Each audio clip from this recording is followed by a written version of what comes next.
So hi, Jude.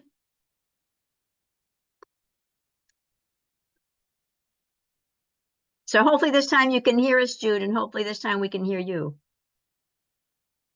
I guess not. She went away. Hi. Oops, we don't have Danny yet. We don't have Joseph yet.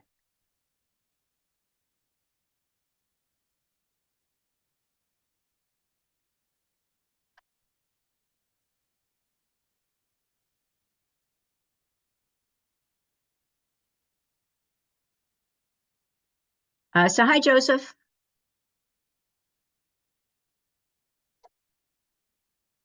Yeah, you're on mute. I don't know if can you hear me? Yep, I can hear you. I can hear Oh, you. yay. Okay, sounds good. We're having some trouble. I know Jude was here a minute ago and she's just jumped off. I think she was having trouble with her Zoom.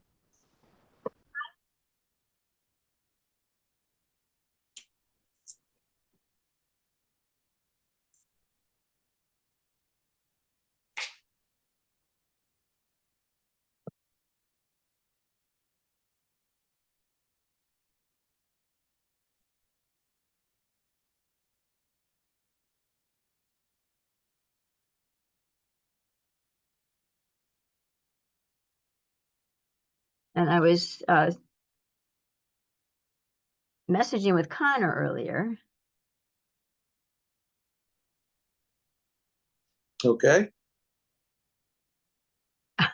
So we're expecting. So at the moment, those are our two other ZRC members. So I'm expecting both of them. Okay. Does anybody from the public come? People from the public do come. So this is a zoning revision committee meeting. So what we do is we go through our business. I always have public be heard at the end. We may or may not, every now and then somebody does want to chime in while we're in the middle of a discussion. And sometimes it makes sense to say, okay. And sometimes it makes sense because really we have business we're trying to conduct. So we sometimes, wait till the end to get public be heard. So it kind of depends on the flow. Okay. But we hope Jude can get in.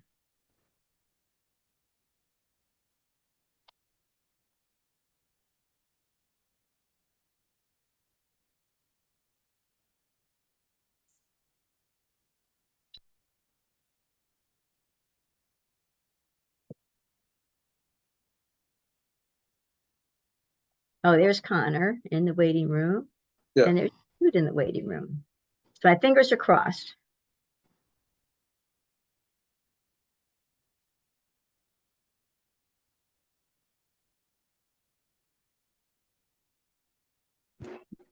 Hello. Hi, Connor. How are you? Good. A little run ragged, but I'm here. I know the feeling.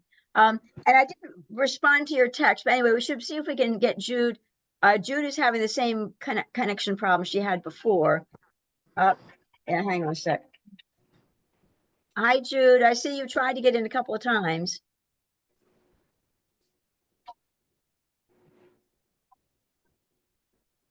Okay, well, Connor's on. Do keep trying because we need you.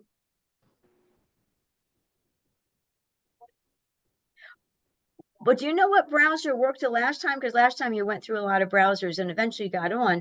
Do you remember what browser got you on? Oh dear. Okay.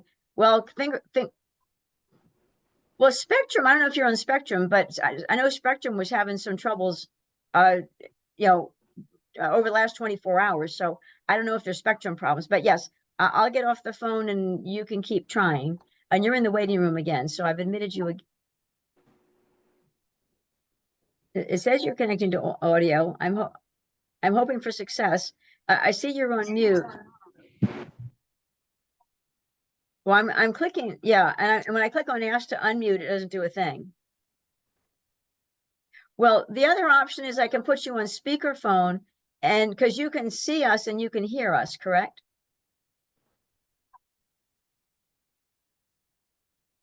Okay. Well, why don't we just hang on the phone while you try one more time? And it's not optimal for us to try to have a call where you're hooked in, but you can only really hear. I'll put you on speakerphone. And that's kind of the best can do.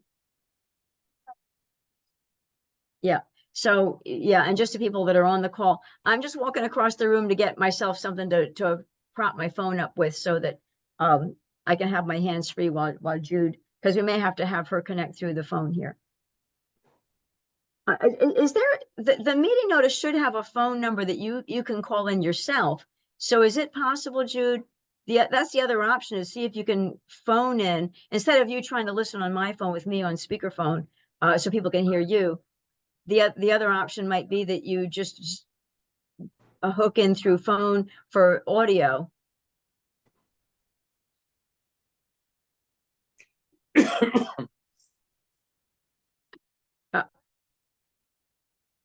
Well, you can't help it. Technology does what it wants to do. So I'll get off, and you're going to hook on through your phone.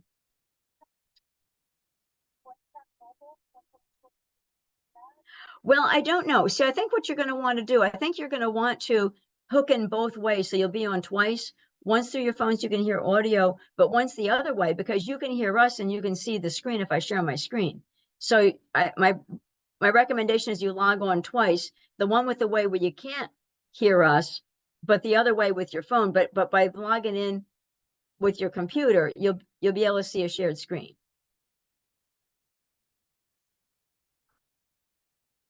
Okay, well, I'm gonna hang up, but I'm gonna go grab my little phone, stand in case we come back to trying to do it with you.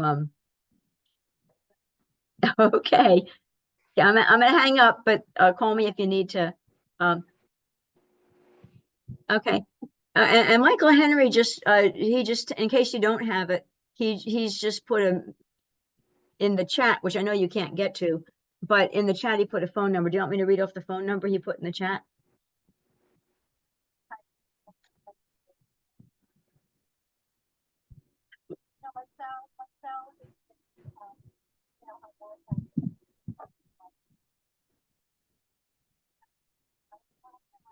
So yeah, I keep clicking.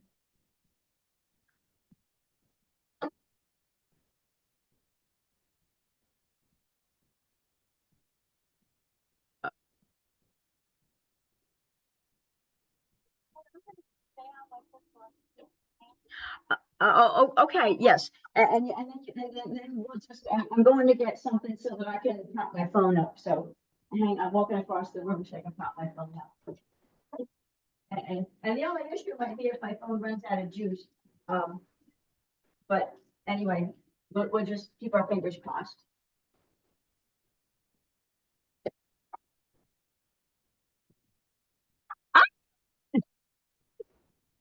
Okay, so I can hang up the phone?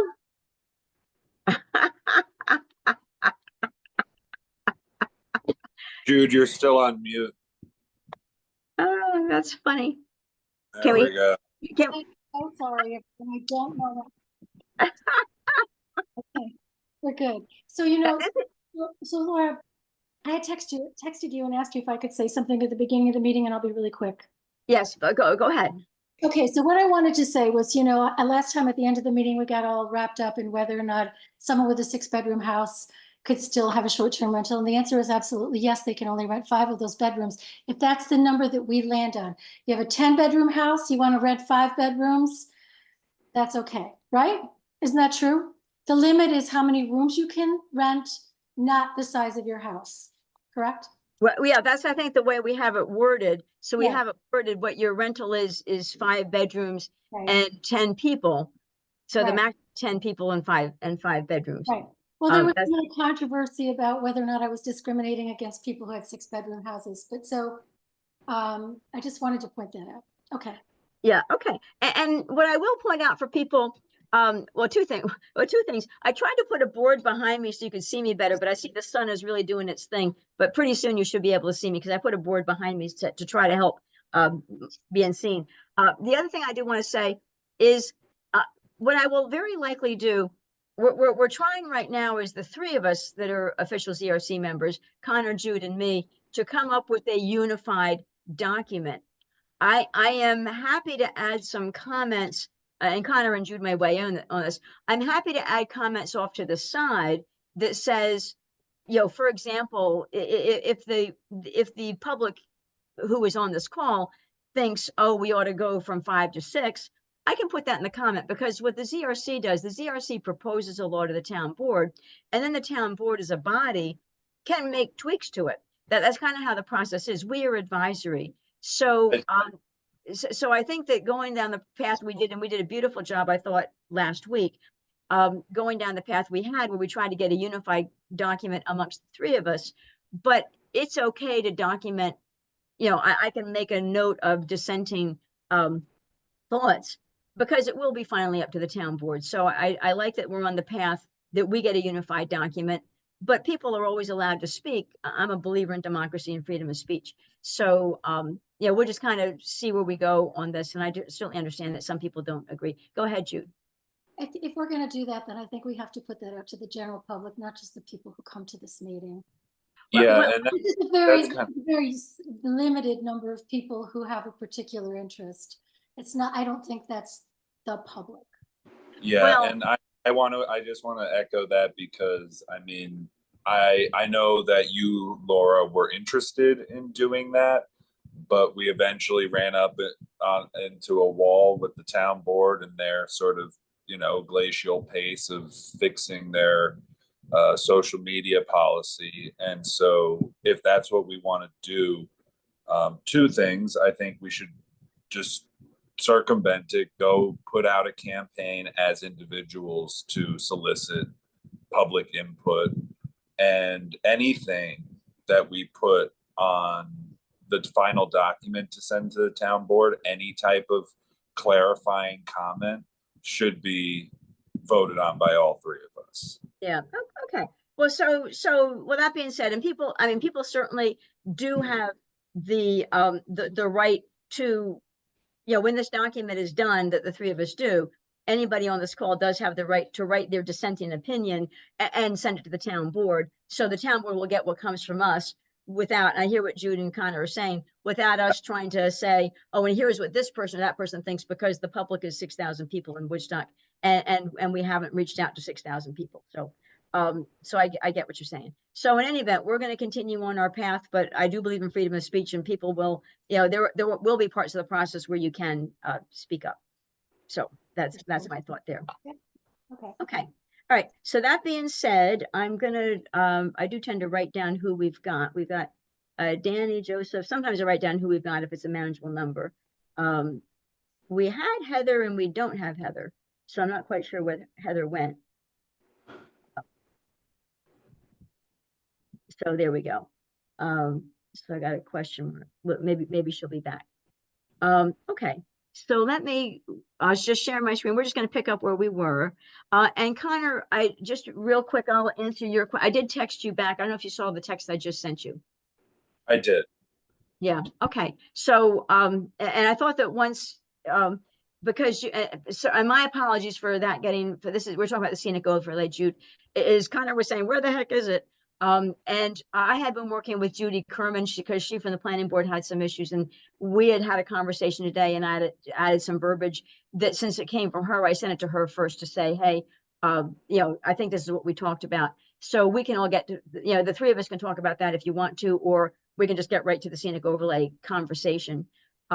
If you want to know what the conversation was with Jude, because basically what I'd love to do is get to the STR stuff, but if there's new verbiage for the scenic overlay, if you could send that to us for review before our next meeting, so we can deal with it and move it along, I think that's the best use of the time. Again, not to review new language now, but yeah. Okay. So, and my thought is once Judy Kerman gets back to me, and I send it to Judy and Peter Cross, the chair, once the two of them get back and say, yes, that's what Judy agrees, that's what we talked about, then it makes sense to send it to you, because right now I'm just trying to make sure, trying to confirm that I wrote it up the way she thought it should be. Okay. So that's not anything that's going to come up before the town board before our next meeting, right? Gosh, I hope not. Gosh, I hope not. But yeah, I will send it when I have it. I'm certainly not sending it to the town board till they send it to me, and I will send it to you both as soon as I have it. And just to let everybody on this call know, is we did cancel the July calls. We need all three of us here for calls, and all three of us will not be here for the two, what would have been our 2 Mondays in July. So if you do look at the town calendar, you see that those calls are canceled, but we're going to pick up again in August. So just people on this call, just so that you know that we're taking July off and we're picking back up in August. So all that being said, let me pull up the STR draft law, and we'll kind of take it from the top, and I will share. I'm about to share.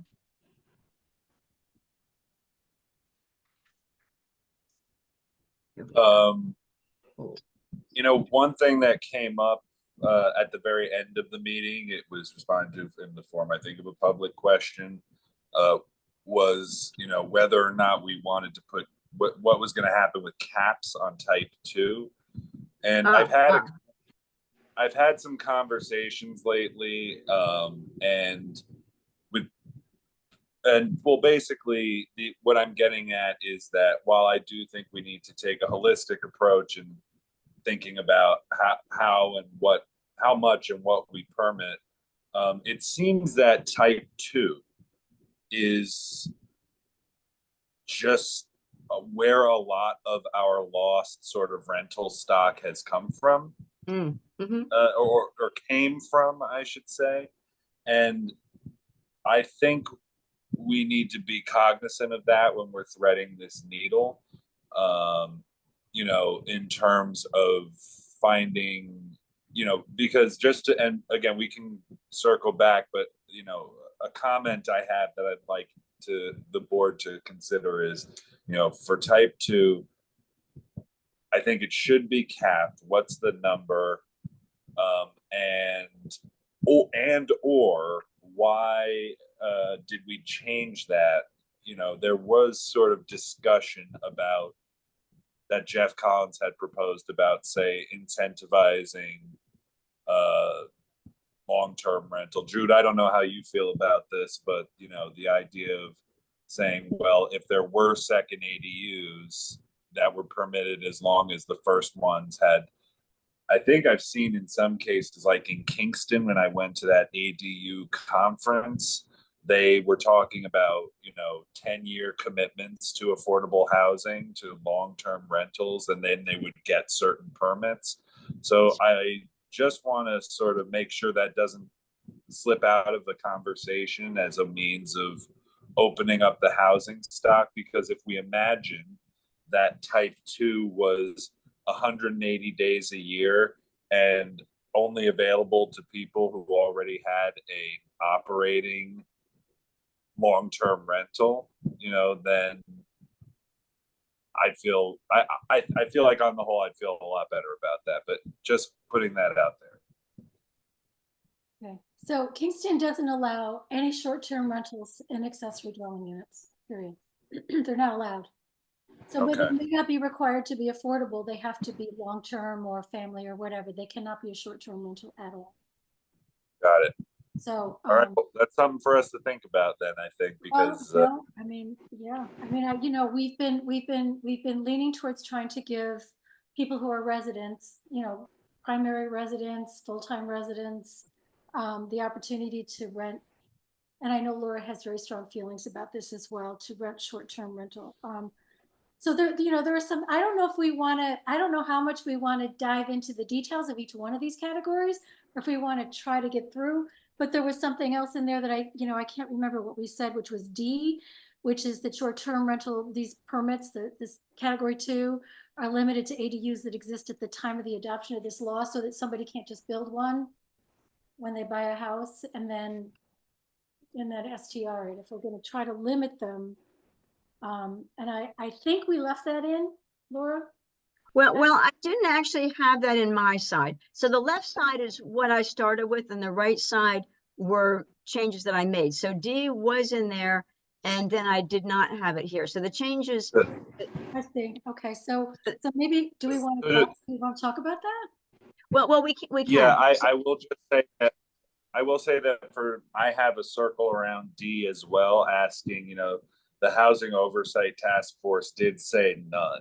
And that's kind of where my question comes from. Like the recommendation directly from the HOTF said no ADUs should be used as STRs. Now, again, before we'd had a conversation when Jeff was part of the board that said, well, what if we incentivize by this? I could see it there, but again, that's only if there's existing there, and maybe it's just simpler to say that they can't. But what do you think, Laura? Why did you remove it? Well, so the reason why I removed it is because I believe that we have an STR law that governs that any person can only have one STR. So I had removed it to say, hey, somebody can only have one STR, and maybe it is the ADU. I would be okay with adding item D into the right-hand column, because it says if you've already got an ADU, that we would only give I don't like taking away things people already have, but your point about if something's an ADU, it's possible long-term rental, and if we say it's limited to those that are exist at the time of the adoption of the law, then we're not taking away what people already have. So I would be agreeable. I mean, whoops. I didn't mean to take it out of that side. I meant to just copy it there. So I would be. Just before we move it though, because again, like there's a sort of question embedded in there, which is not just what, like whether or not they should be ADUs that exist already. There are still a lot of ADUs that exist already. And again, while I appreciate the reflex to not want to take things away from people, I do want to just center the conversation again that the law as it was originally written took away by virtue of, you know, disincentivizing a lot of existing housing. So if every ADU that exists now is qualifying for this, you know, type of permit, I feel like we are skirting an avenue for I suppose some restoration on what was taken away from the sort of the renter class of this town, because again, they've already lost a lot of opportunity, a lot of options. Well, I mean, right, and I know that we're balancing several things, and we're balancing that we do want to have more long-term rental opportunity. I do think that we're a tourist town, and we do need to have some places for tourists to stay. So, you know, and finding the right balance is a tricky thing. We want to really address both things, because for this town to be healthy, I do think for this town to, you know, because we have a Hamlet commercial district with shops and restaurants, and we have music venues, and we have theater venues. We have a whole lot of venues. So if we're too strict, we've taken away places for people to stay, to have Woodstock be a healthy tourist town, which it should be. So finding the balance is a tricky thing. So and yes, but to that same point, all those restaurants, all those venues are understaffed right now. And they're understaffed at least partially because people can't live here. They can't, the workers can't live here, right? I know very few people who can live proximately to their jobs for the ones who have them. And that says nothing about whether or not they even have a place of their own. Yeah.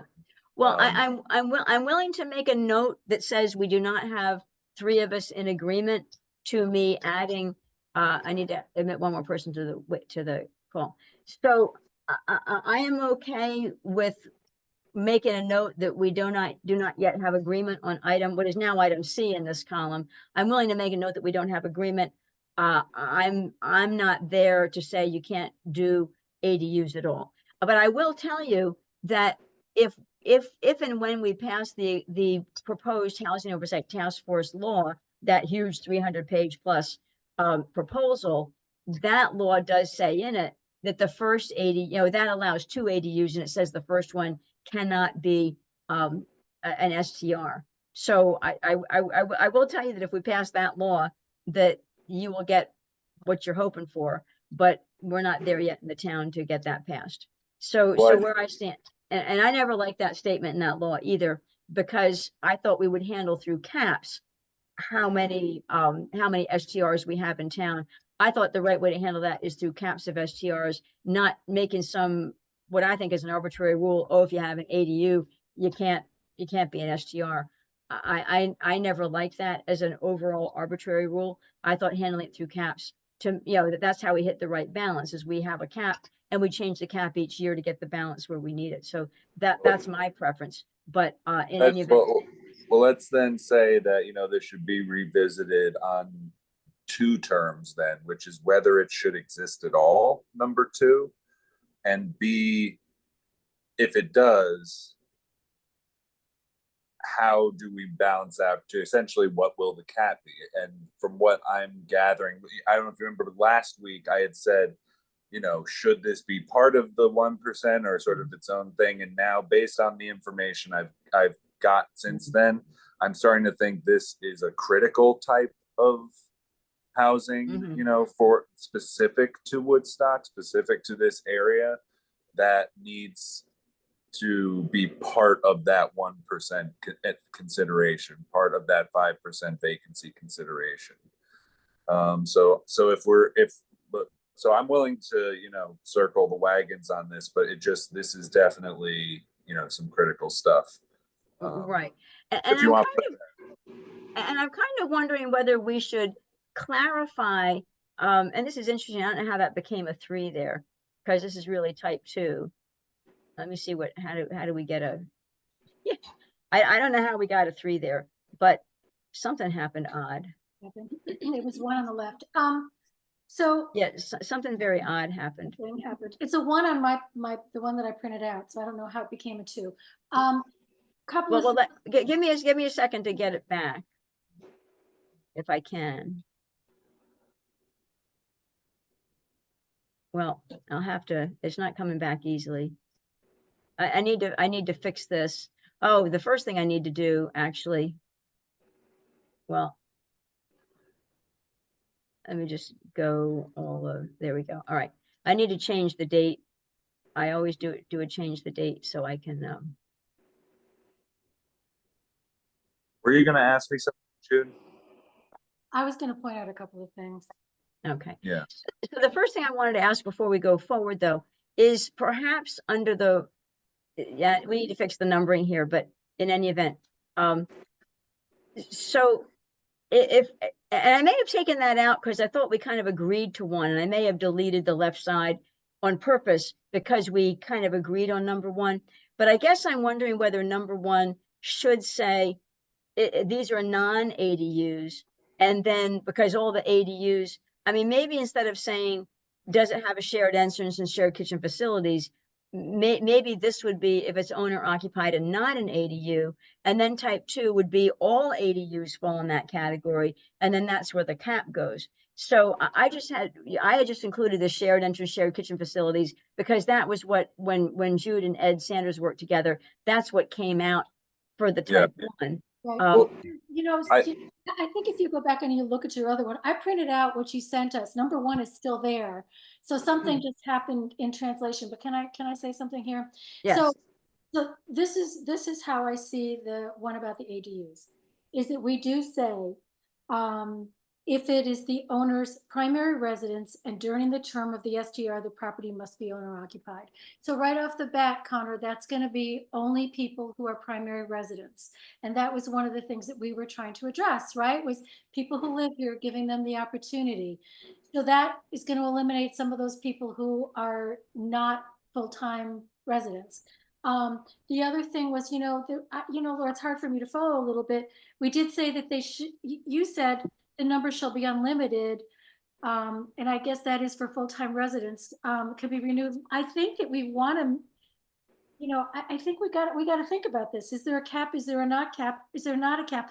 I think there's only 61 accessory dwelling units right now in the town. But as I mentioned to you, there are guest cottages, which are technically accessory dwelling units, except, there's this weird definition. So I don't know if they're counted in there, but, do we want to limit the number of days that they can be rented out? I mean, I think we have to look at this category and say, okay, as a whole, how do we want to address this? I mean, we want it to be, again, we're trying to skew towards people who it's their primary residence and they're going to be on the premises, you know, or owner occupied, or however we want to state that. So just want to make sure we get everything in here that we want. If that's the case, maybe we don't need to put a cap on it, and maybe it's only for those, it's their primary residence and they're going to be it's going to be owner occupied, or they're going to be occupied during the term of the STR. And then the question is, do we want to limit it to a specific number of days that they can do it? Or, you know, are we going to let them do it 365 days a year? Well, and we're talking, just to, so we're talking about type 2 right now, right? Type 2 only right now. Just Okay, okay. Maybe we should just dive in and. Sorry, we're still looking at type 1 up there, so I'm making sure that. Well, I guess my point of confusion, yeah. So I guess my thought is that, yeah, that type 1, we want to make type 1 with the description of it be something that we feel comfortable leaving it unlimited. And the description of type 2 is because, again, type 1 was only 1 or 2 bedrooms, and there's a shared entrance and shared kitchen facilities, and the owners on premise are locally available during the rental. So that's kind of the wording that we had.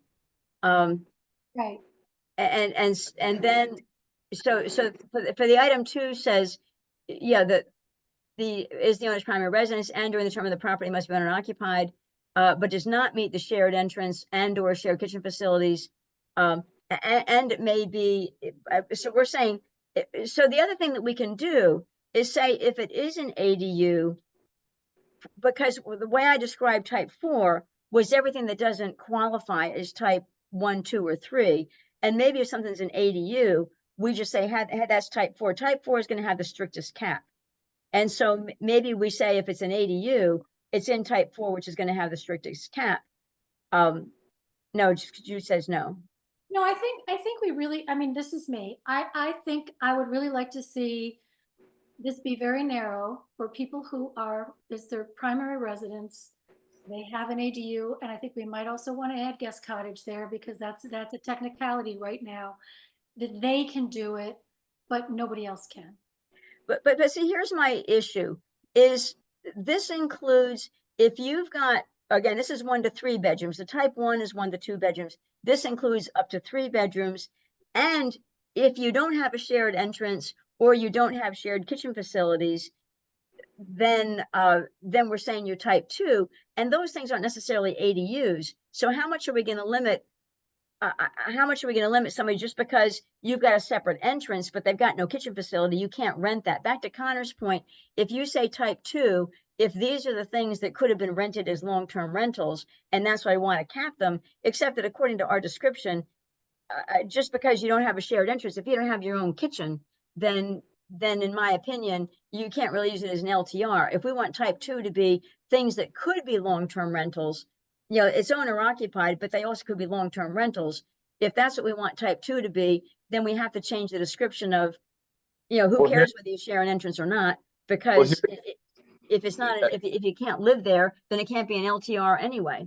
So maybe type 1. I also just, I guess to address that directly, having, you know, a sort of scope on, you know, whether or not, because to me it comes back more to, it feels like that is an effort to go out of our way to maximize the profitability of someone's house. Like, no, I don't think so. That we're saying right here, we've described type 2 as including properties that don't have a shared entrance, that the person who you're renting to can go in their own entrance. Just because they can go in their own entrance doesn't mean it's necessarily a possibility for a long-term rental, because it's got no kitchen. You're not going to rent it long-term. So if we want type 2 to indicate, to truly indicate those units that could have been a long-term rental, we have to change the description, because to me, shared entrance doesn't prohibit it. You know, shared entrance, if you have an individual entrance, that doesn't mean it's a long-term rental. If you have your own kitchen and you have your own bathroom and you have your own living space, then it could be an ADU. So the other description says, the one that you didn't use, the one on the left, says with an entrance separate from the main entrance of the house and or separate kitchen facilities. But it's all and or, if you have this and or that and or that. So it's an yeah, and actually this says in an ADU. So actually your type 2 does say it is in an ADU. So the thing that I was trying to do with types 1 and 2 in my right-hand column, I was trying to make sure nothing fell through the cracks. So if we're saying that type 2, if we want to put it is in an ADU, like you said over on the left, if we say that, then type 1 is not an ADU. If the delimiter between type 1 or 2 is one's an ADU and one's not an ADU, but the reason why I was trying to clean it up is because I saw things fell through the cracks. Because type 1 on the left didn't say it was a non-ADU, but I'm okay to have ADU versus not ADU be the delimiter, and then get rid of this separate entrance and get rid of the shared kitchen facilities. It's either an ADU or it's not. And if type 1 is owner occupied, no more than 2 bedrooms, but it's not an ADU, that would be type 1. And if type 2 says it is an ADU, but even a guest cottage, if it doesn't have kitchen facilities, you're not going to rent it out as a long-term rental. Well, here, let me just combat that a little bit, because I mean, I obviously don't want to name names or anything, but several friends of mine have had, you know, what we were talking about with like multi-use, you know, buildings and stuff like that have these built-in apartments. I know more than a few people who live in very small spaces that do not have kitchen facilities, like really, and paying rent on them and living and at least were in many cases living there full time. I can tell you that I'm also seeing postings. I have friends right now. I've too many friends right now who are looking for a place, so I'm trying to keep my eyes out. And don't get me wrong, they get some eye rolls, and people in the comment sections for these postings can, I think, be like cruel and like myopic, but they're charging like $1,200 for a 300 square foot studio with no kitchen facility. Like, but that doesn't mean it's right for us to do it in Woodstock. Just because somebody did it somewhere, doesn't mean that. In my opinion, I'm okay with having type 2 mean it's an ADU. If we want type 2, the description of that really to be what you said at the beginning was type 2 is intended to be it's an ADU. It could have been a long-term rental, and we want to cap it. Then type 2 should say it's an ADU, and I'm happy to put that over here. But then I have to say type 1 is a non-ADU, and the ADU is the delimiter, not whether or not you have a shared entrance, not whether or not you have a shared kitchen, but if it's an ADU is the delimiter. The issue I had with the original, what came from Jude and Ed, the original issue that I had was because there were things that it could have fallen through the cracks.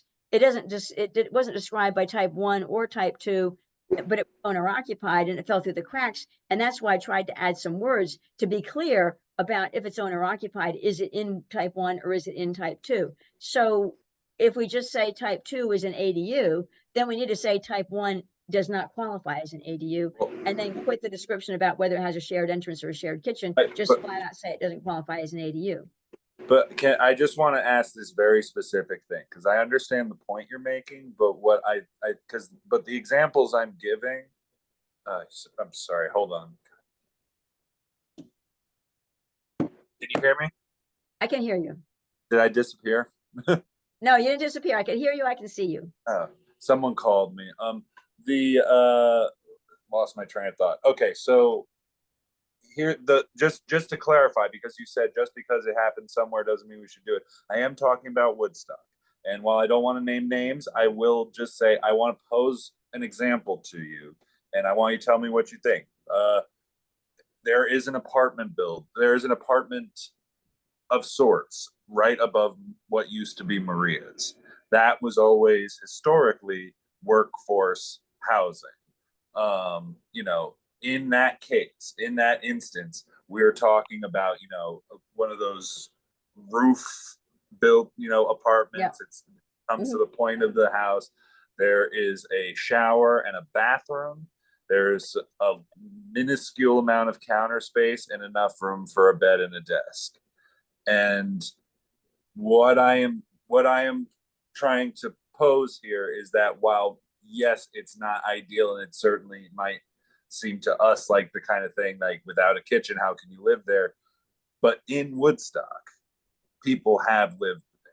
People, and not just in these multi-use settings, but in these sort of offshoot, like here's a room in a house, and just and to the point of it happening other places. I know people who not just who had, I lived in a cement cube in Arizona while I was going to school out there, and you know, sometimes, you know, people go and they find other ways to make up for their lack of facility. But the question is, if I'm pointing at the original section 2 that does mention guest home, private, guest cottages, etc.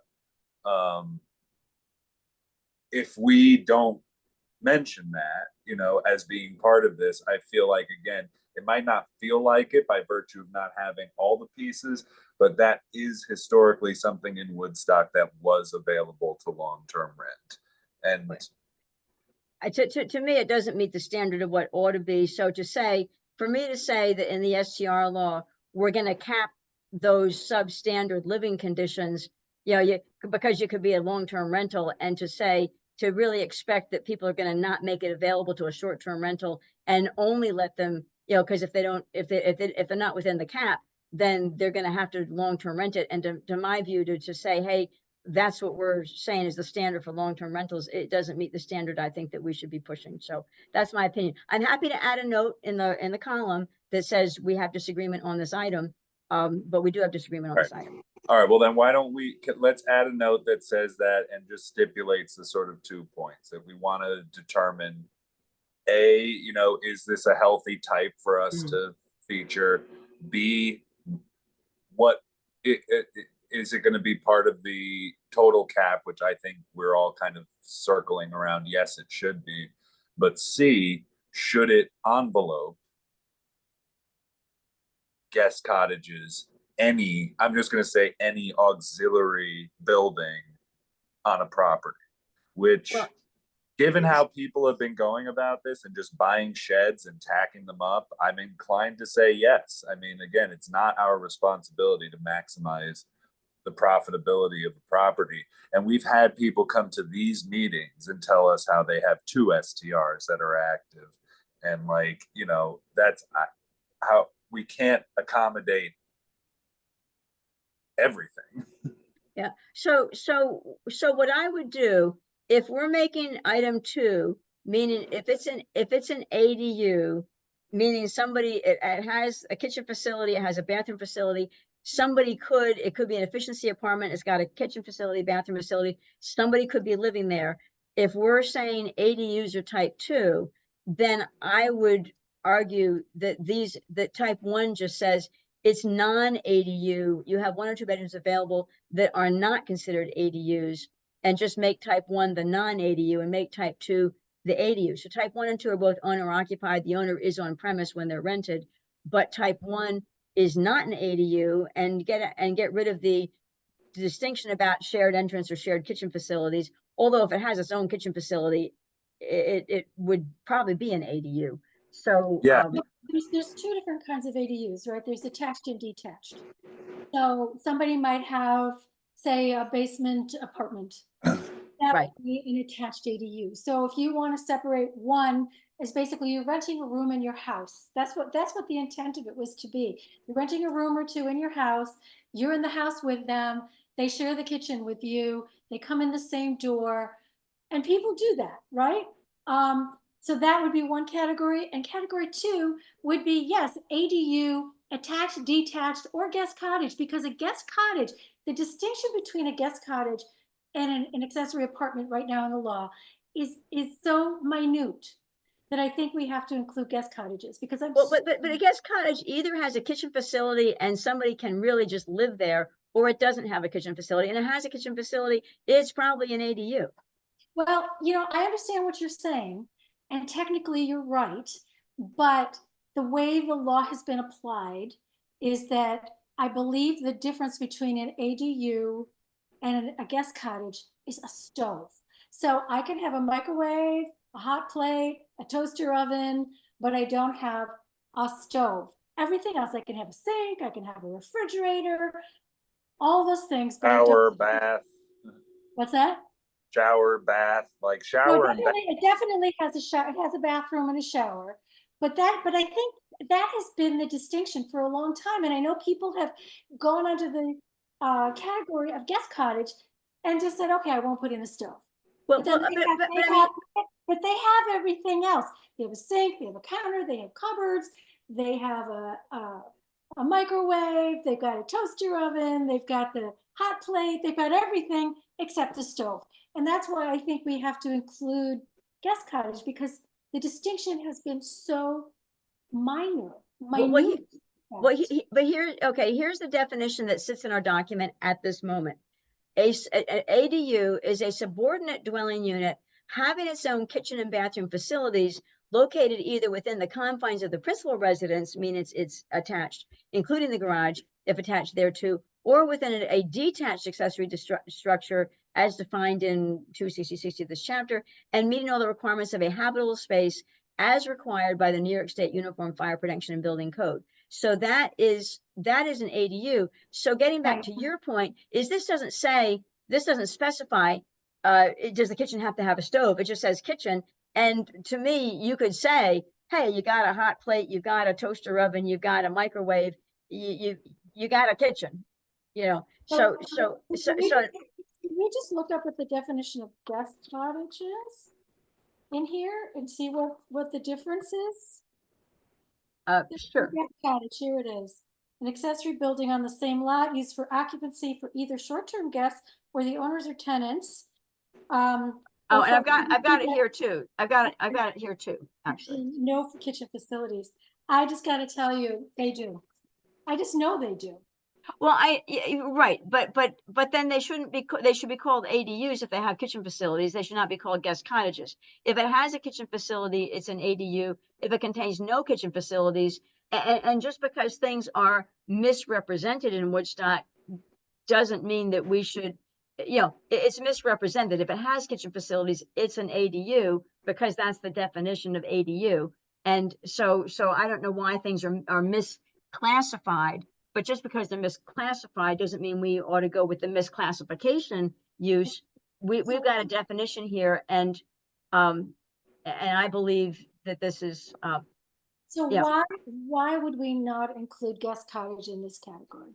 Because if I liked what Connor said, that type 2 is a dwelling unit that could reasonably be a long-term rental. And if type 2 can reasonably be a long-term rental, in my opinion, it can only reasonably be a long-term rental if it's an ADU, if it's got kitchen facilities. So if it has kitchen facilities, then it can reasonably be a long-term rental, and therefore we should cap it.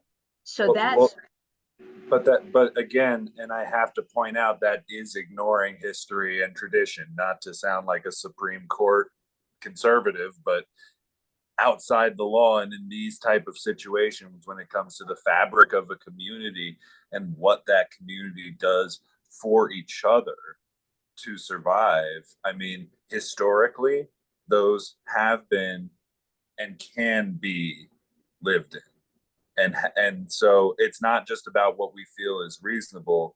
It should be what the area sort of came to in what was an imperfect but a sort of more better homeostasis than we have now.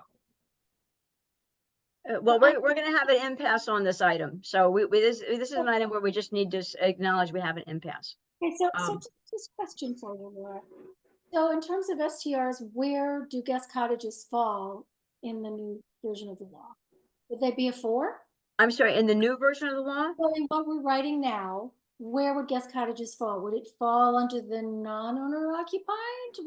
If the owner's there, I would call it a type 1 because in my opinion, it's not a reasonable candidate. I hear what Connor's saying, it's been done, but in my opinion, it's not a reasonable candidate for a long-term rental. If there's a guest cottage, which by the definition here says it does not have kitchen facilities, if it has 0 kitchen facilities, and you can make an argument that says, well, if it's got a microwave and a toaster oven and a hot plate, then it's got kitchen facilities. You can make that argument. I'm not arguing with you.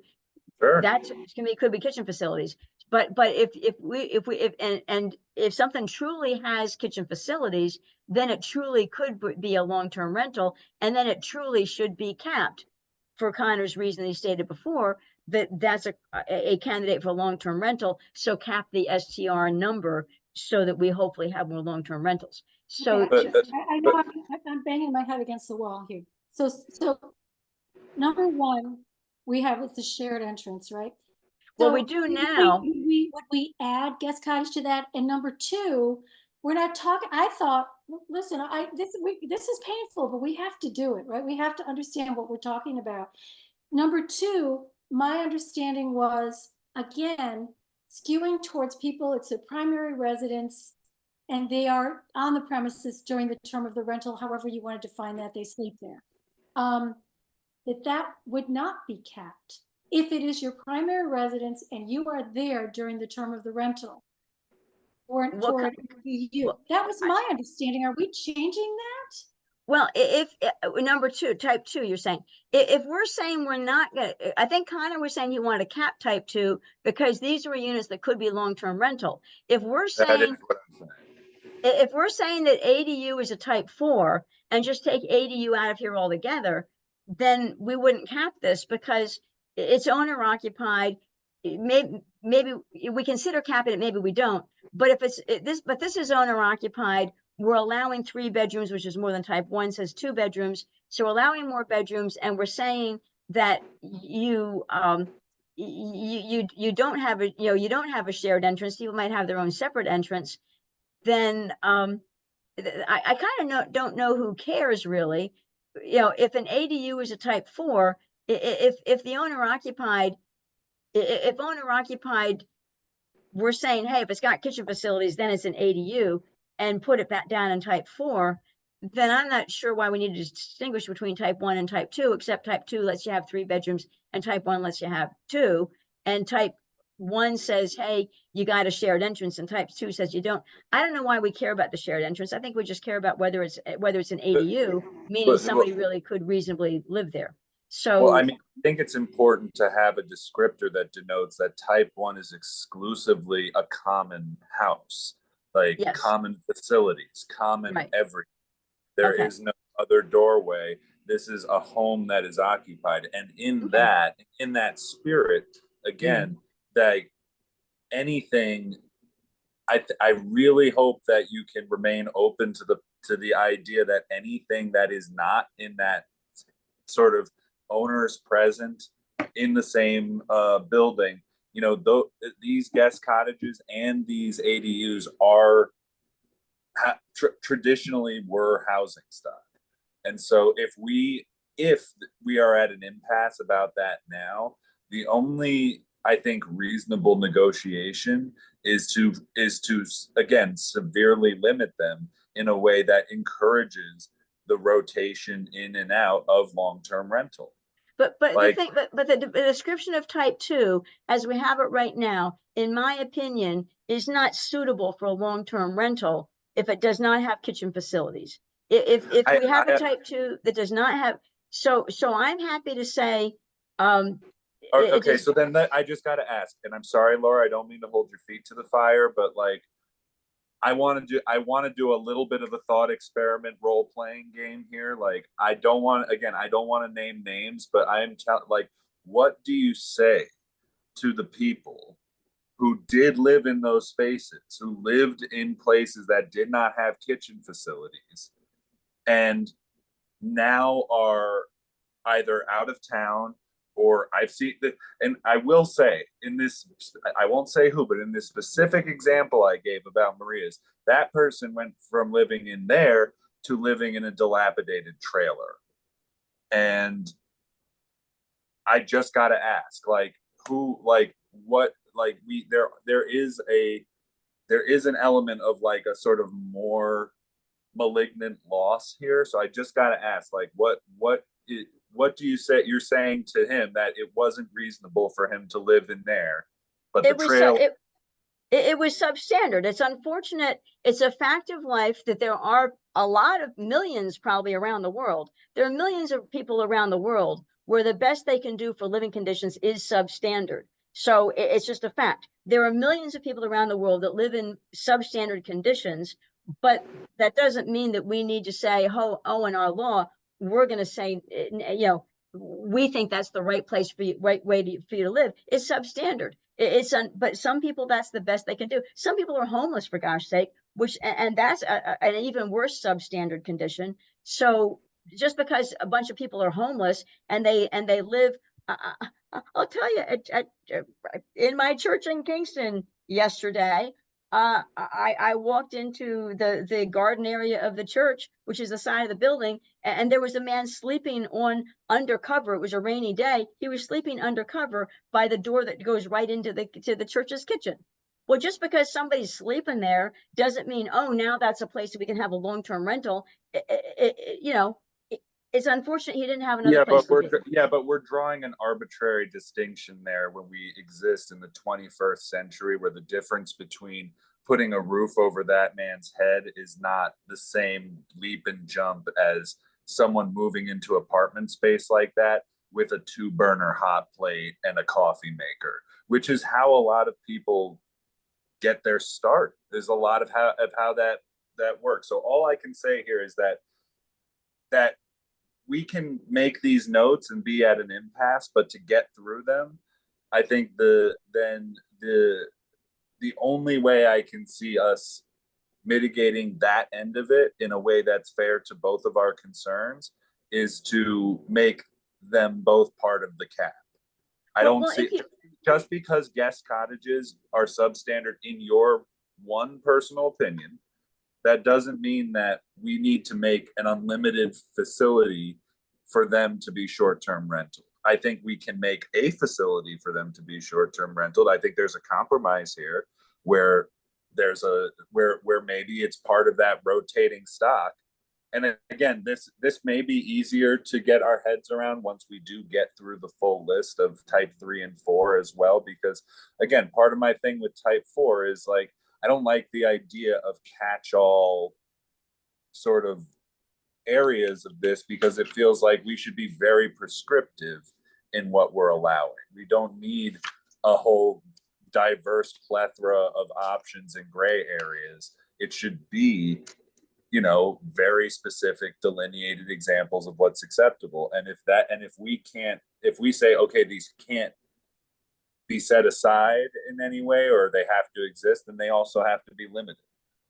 Well, yeah. So in any event, yeah, we either need to have a lot of different types or have a catch-all, because because my issue with the original thing that came, like I was saying, from Jude and Ed, was there were examples that didn't fall in any of the 4 types, and I was changing the words to try to make it so that everything fell somewhere.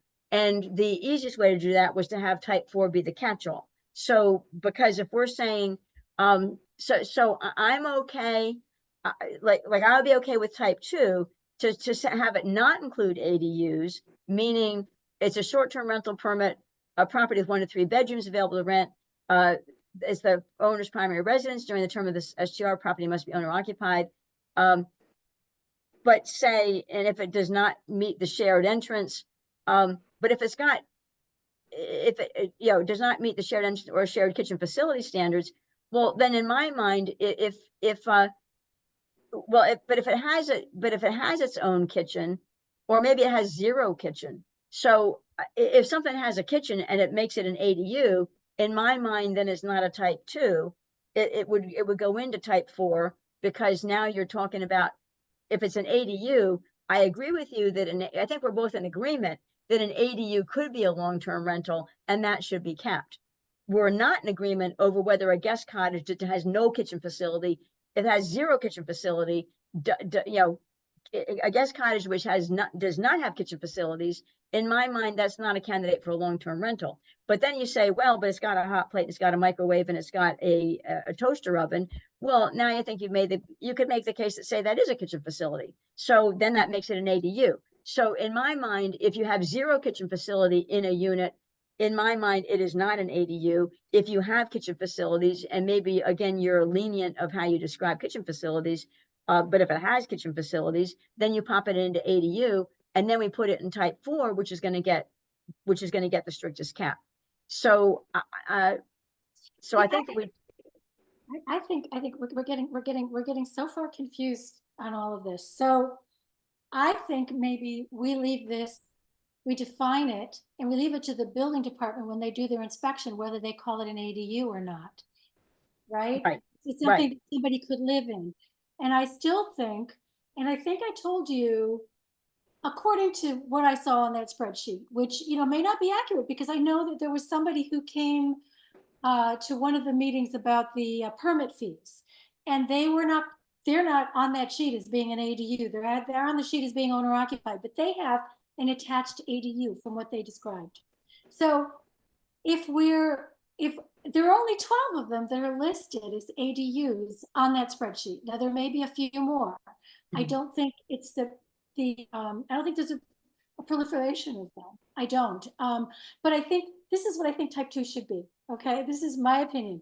Type 2 should be basically, however we want to describe an ADU or an accessory apartment, and we leave it up to the building department to determine whether or not it has a kitchen facility. You know, that's up to them to figure out when they go do the inspection. Does it qualify under this? And the main criteria to differentiate this from item 4 is that the main house is the owner's primary residence, and they will be the house will be occupied, or the ADU will be occupied when the rental occurs. Those are the distinctions in my mind. And again, we did that because we were talking about, and I know, Laura, this was something you were concerned about. If it's my house and I'm living there, I may not want it to be a long-term rent. I may not want to rent it long-term. I may only want to do it periodically because maybe my kids come home for a month or whatever. It was to give that flexibility to people who it's their primary residence and they're going to be here. So that's what I thought 2 should be. So I think maybe the distinction of whether it's a kitchen or not a kitchen, we leave that up to the building department when they do their inspection to determine. And then, yeah. Okay, does that make sense? Well, I'm totally okay if we change the definition of type 2 that we all agree on to say it's an ADU, the owner's occupied and it's an ADU. But if we do that, we need to change the definition of type 1 to say just flat out it's not an ADU.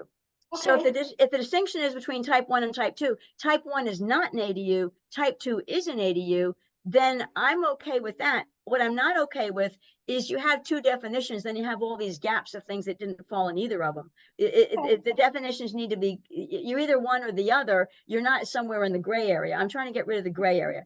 So I'm okay. I'm good with that. So I'm sorry, so Jude. I could be fine with that. The thing about the shared kitchen description in type 1, I just want to make sure there is something in there so that, again, like you said, it's not a gray area, that it's very clear what we're describing so that it's not just ADU, not ADU. If we want to use that as the sort of foundation, that's fine. I just think we need something to just say shares all common facilities, even if it's just that sentence in type 1. But then you have things that fall in a gap, because if type 1 is you're in owner occupied and you share all common facilities, including the front door and the kitchen, and type 2 is an ADU, well, then where do you fall if you, where does the separate entrance fall? Is it a type 1 or a type 2? Because you said type 1, you share everything, including the entrance, and type 2 is an ADU. Well, you may have a separate entrance, but it might still not be an ADU. So that's my issue with doing that. Well, what would that mean? Like, and what would that? We had an example. We had an example of somebody who came to the ZBA. They wanted to have an STR. They ended up not being allowed because they were partners with somebody who already had one, and you're only allowed. Right. Right. Totally true. They had a separate entrance, but it was just a bedroom and a bathroom. There were no kitchen facilities. They didn't share their kitchen facilities. So, you know, that's where you're talking about that gray area, Laura. And I think maybe type 1 is just there are no separate kitchen facilities, period. Right, and not I'd be an okay. ADU. So if we get rid of the entrance thing, I think that we don't have gray area. If we, so, So basically, you're renting a room in your house. Maybe you don't want people traipsing through your house when you're asleep. They come in late, whatever. They've got their own entrance, but they don't have their own kitchen facilities. They have a yeah. bathroom and bedroom. So I'm Or- taking out the shared entrance from here, because I think that, because the entrance thing is, to me, I don't know why we care anyway about whether you share the entrance or not. Does not meet the, Well, you're in, okay, shared kitchen facilities. you're in two now, right? Must be. Well, I'm sorry. Well, I took the shared entrance out of one. And so we're saying type one, and I would, So maybe instead of owner occupied with shared, with shared or no kitchen facilities. well, there you go. Okay, that's what was shared, or no kitchen facilities. That's, yes, and that's good. Okay. So that's good. So, Can y'all look at the chat for a second? Just, I know I don't want to make a habit of responding to every chat because I want to keep the conversation moving, but what Michael Henry just described, I'm just going to read it for you. One house, a front door and a back door, 2 bathrooms, 1 kitchen, 1 bedroom has a microwave. Paying guests use one of the bathrooms and the back door, and the bedroom with a microwave. What is that? I'm saying that's type 1. yeah, I agree. say it was type one. Yeah. I agree. What we did, what we just put in there, yes. The way we just, So I need to share the other sort of background concern about this, because when we say in previous iterations that we don't want more people developing ADUs so that they can get in on this, I feel like it's the same thing about cottages. Like, I don't think we should be creating an infrastructure that encourages people to build more, to essentially use the land to build more STRs. I don't think the law that we are making here, one of the goals should be to increase the square footage of the town that is developed for the purposes of STRs. So while I want to keep the compromise going, I think we need some sort of language around that again puts the, chills incentive. Because well, yeah, again, well, we're not gonna wanna have more ADUs, and even, I mean, right now, the law only allows for 1 ADU anyway. So right now, that's, the current law. The Housing Oversight Task Force proposed law allowed for 2, but right now there's only 1. But I just want to reread this one here. Short-term rental permit for 1 or 2 bedrooms available to rent and identified as part. And if they had 3, I mean, I would like to say this now that we've been clearer about this. Type 1, I would go up to 3 bedrooms available to rent. That's what I would do. And then type 2 is, it's an ADU. The owner's occupied, but it's an ADU is what type 2 really is. So I would, because we were not going to restrict type 2, but now we are going to restrict it. I would say this goes up to 3 bedrooms. That's what I would do. I'm okay with that, Laura. I mean, I just feel like we have to give somewhere, and this is, if we're gonna give anywhere, this is type 1 is where I would give. Yeah, so up to 1 to 3 bedrooms. The STR property must be with shared or no kitchen facilities, and the owner on premise are locally available. No more than 2 guests per bedroom, and then it would be 6 guests total. So, we've loosened that, and it's unlimited and renewed yearly.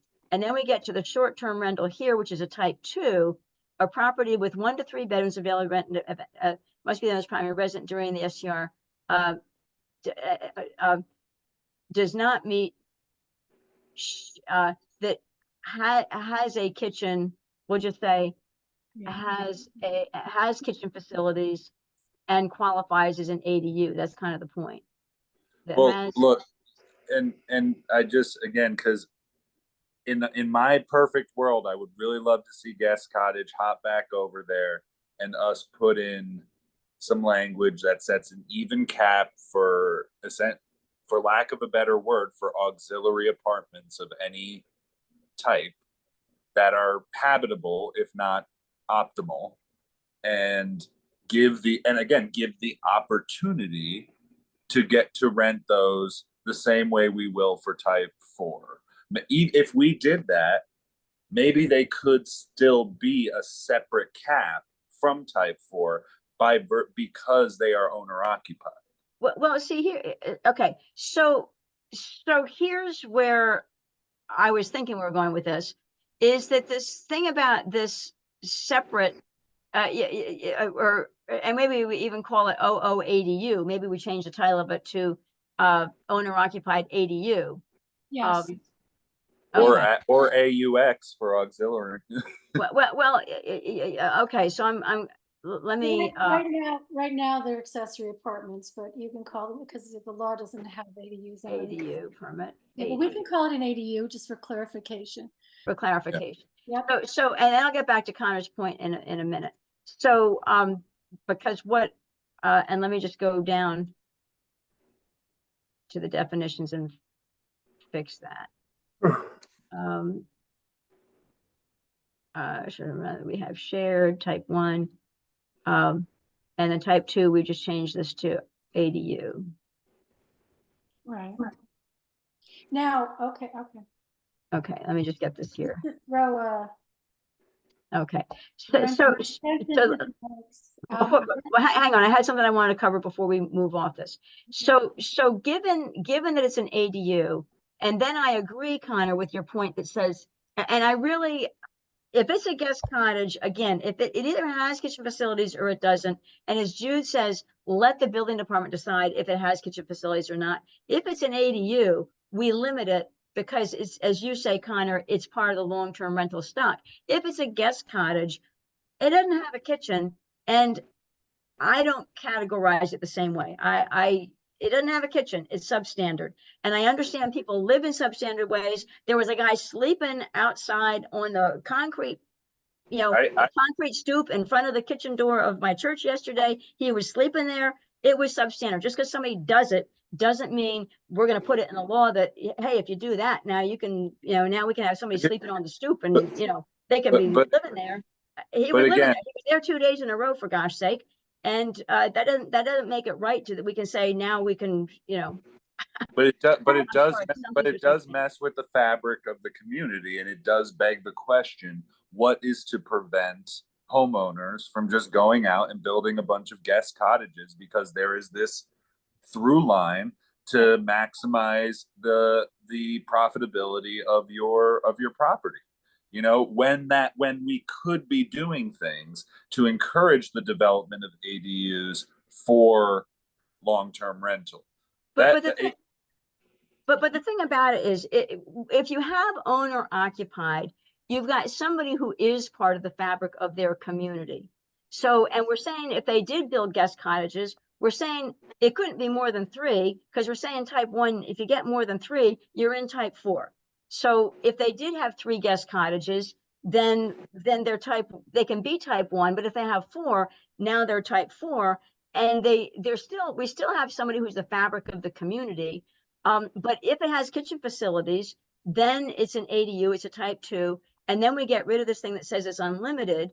And I'm even okay for today to say we're going to limit to those that exist at the time of the adoption of the law. So I still think we're sort of missing the thread on, the idea of someone who being able to build 3 separate guest cottages on their property that needs this income so badly is a little hard for me uphill from. I'm trying to imagine the person that I am helping by facilitating this change, and it just seems that we are missing opportunities to incentivize a different type of project. So while in type 1, I am okay with going to the 3-bedroom thing. I know of and can visualize easily a little old lady living in her 4-bedroom home and renting out the other 3. That to me is no holds bar. I want to help her, and I see how that does that. But two, the idea that we would encourage up to 3 auxiliary developments against an existing property to essentially what you're saying, exclusively short-term rent because it's substandard for living, then maybe what we should be doing is capping that at 1 and giving the opportunity to build an ADU, on top of that for long-term rental. Now, why do you care though? If you have a little old lady that's renting out 3 rooms in her house, or the person who's not a little old lady that's renting out 3 rooms that qualify as guest cottages, both of them are renting out 3 rooms. How come you're so focused on it can't be a guest cottage? How come it can't be a separate building that doesn't have a kitchen facility, but she can rent out 3 bedrooms in her house, but she can't rent out 3 bedrooms because if they're in separate buildings? Well, I'm thinking about this in terms of opportunity cost against, damage that's already been done. Like as you described it, someone could be rented a room in this town that exists in a house, but it wouldn't be, I don't think, reasonable to say that we can just write this up so that it facilitates that, because transient occupancy in a traditional Airbnb sense makes sense for a shared common facilities. The opportunity of literal land lost that could have been incentivized by us, that could be putting people in houses. This is part of it. I mean, again, I'm not trying to go on a tangent here, but again, personally, I don't think we're getting the school back, I don't think that's going to happen. The time to fix that was years ago, but we could, if we didn't even add a second floor to it, let's just say you imagine a second floor gets added to that, you could probably create upwards of 30 apartment units in that building. And then if you build a second floor, you could build another 30 apartments. And then through, our little, again, not for the sole purpose of creating affordable housing, but taking the opportunity and creating the opportunity for these people, for that little old lady to have her cake and eat it too, by allowing her to rent a guest cottage, maybe even 2, but that third one should be an ADU. Why are you thinking there are 3? I'm really confused. Yeah, I mean, well, she's measuring it against the 3-bedroom thing we just did for Maybe we need to define that 3 bedrooms within one structure. The other thing is, I just want to say, there's a rooming house, over here in Lake Hill. People rent a room. That's where they live. I don't know if there's a shared kitchen. I don't know what the deal is there, but lots of people live there. So is it substandard that they're renting a room? I don't know, but I do think we need to somehow address the guest cottage situation. But again, I understand where Laura's coming from. She doesn't want to take things away from people, but once again, it's I've seen a lot of little guest cottages go up in the area, the things that weren't there a few years ago, and I know they're for short-term rentals. And I know these people don't live here. So how do we? Well, then they're a type 4. How do we control that, Laura? Because then they're a type 4, and we have the strictest cap on type 4. If it's not owner occupied, it's type 4. I'm also willing, getting to Connor's point, to say we want to encourage these things to be to become ADUs. I'm willing to put this thing about, we're going to cap it. Not only are we saying we're going to limit these owner-occupied ADU permits, limit them to those that exist at the time of the adoption of the law, if we also put a cap on how much they could be rented, that may encourage people to turn them into long-term rental. So I'm willing to put this over here that says cap it. I mean, the number of days it can be rented so that it becomes, well, that is a strategy that a lot of towns use, which is if you limit the number of days that it can be rented, then the incentive is to rent it long term, because you might have a steady. And this is definitely one of the avenues I think we should take in this when it comes to both ADUs and guest cottages, because again, I think that is one way. I think there are other ways that we should and could do, but this is one way to create a scaffolding, a substrate that encourages a sort of rotation of long-term rentals. I mean, again, this is more historically what would happen when, again, maybe 1 year they're assigned their they get their 120 days and it's for, you know, the winter months or the summer months or whatever. I'm happy to put a comment that says you'd like that. I'm not putting it in the right-hand column because I think that the 120 days and the 18 weekends, I would never start out with saying to somebody, oh, and you got to pick which 3 months it is. You can only rent it, you know, if you said you're doing it in winter. So that I'm happy to write a comment that says you would like that to be part of the law.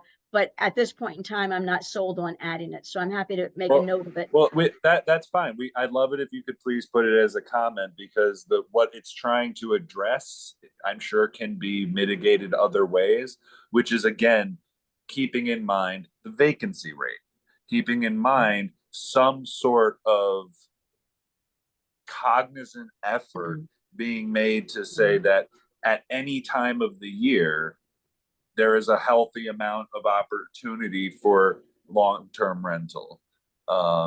And again, this, like I said, this isn't everything, but against other opportunities like courting Rupco to come back and turn that school into affordable housing, it's a piece of the puzzle. And to even, if we could create 40 units, my God, it would make it, what a huge difference that would make. And I mean, in real lives, you know, like life changing. Yeah. Yeah. You know, that's certainly something that everybody should be keeping in mind, because that is huge potential there. And I think it's 17 acres. But okay, so. Well, hang on, let me get this typed in. I can't listen. I can't do two things at once. I got to type this in. If you say something, I'm not going to hear what you're saying. So just hold that thought if you would. ADU owner, applicant, specify. I get what Wait, I'm not done yet. Hang on. Specify which 3 months they will STR. And the other thing I want to say before we change subjects is I've already talked to somebody at Rupco about, hypothetically speaking, could the school be affordable housing? So I had that idea as well. I think the school could be housing either affordable or senior, honestly, because I think, you know, this town has, if you look at the numbers, we have, our percentage of seniors is higher than Ulster County and it's higher than New York State. So senior housing, I think, you know, affordable senior housing would, you know, anyway, we need affordable housing. And I think since you're, and I'm gonna turn it over to you, Jude, but I just, since you're the person in power right now, Laura, I'll put it to you that the one other cool endeavor that's been very successful in the past is mixed senior and young people housing. Oh, cool. So if we could convince Rupco to build a second story, put the young people on the second floor and the older people on the first, and it's not just good because of that, it gives the young people an opportunity to sort of co-mingle. There are people around who can help and and build community. But that's it. Yeah. Sorry. Yeah, I think that's a good point too. So we're not there yet because the school hasn't been, isn't up for sale yet. But I think we should be thinking of, I see it a housing opportunity. So anyway, so I've added the comment. And Jude, you had something else you want to say? I agree with that completely. And I wrote something to the housing committee a while ago about it as well. And I was just going to say, before Connor said it, I was saying, yes, it could be mixed. It could be both senior and, because it is nice to mix people together so that anyway, it's getting late, but I know this has been extremely painful, but I feel like this is where the rubber hits the road, right? We're drilling down, we're really getting to the details, and I feel like we kind of straightened out 1 and 2. Guest cottages will be next discussion, but I feel like we kind of got it, and some of these numbers we can fill with a little bit. But I feel like 1 and 2 clearly meant for primary residents who are going to be owner occupied during the term of the rental. I feel good about that. And I feel like that's going to limit it a little bit. And if we limit the number of days, it might be, and, you know, we got to look at that number. I mean, I think that's just a number I threw out. You know, somebody up at the state, when I talked to them, they said 60 days, make it 60 days. And then it's like, okay, well, you know, maybe I want to do some 30-day rentals, or maybe I do 30-day rentals in the summer and then I rent it from September until May long term. I don't know how this is going to work, but I think those are some tools we can use. But I feel like at least we kind of clarified what we're talking about in 1 and 2. Do you guys? Yeah, I think we did. I think we did also. Laura, real quick, can we amend the comment you just made just to say, perhaps, and you don't even have to change anything, just tag on there, perhaps there's some sort of incentive we can give homeowners to commit to these months to make it more predictable and to encourage, you know, continuous rental. Like, maybe they don't have to, but there's something we can offer to those who do to make it more attractive. I don't know. Okay. There's also What are we making? What are we making more attractive? Perhaps the incentive to give homeowners to make it more attractive to commit to a block of time to do their short-term renting, and so that their long-term rental period remains uninterrupted.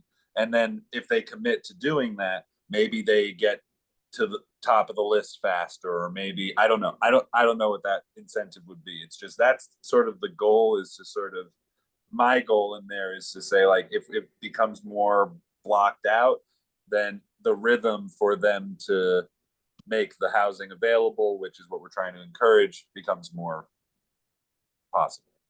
I think it's fine as you wrote it. Yeah. Okay. Is it for LTR? Predicted.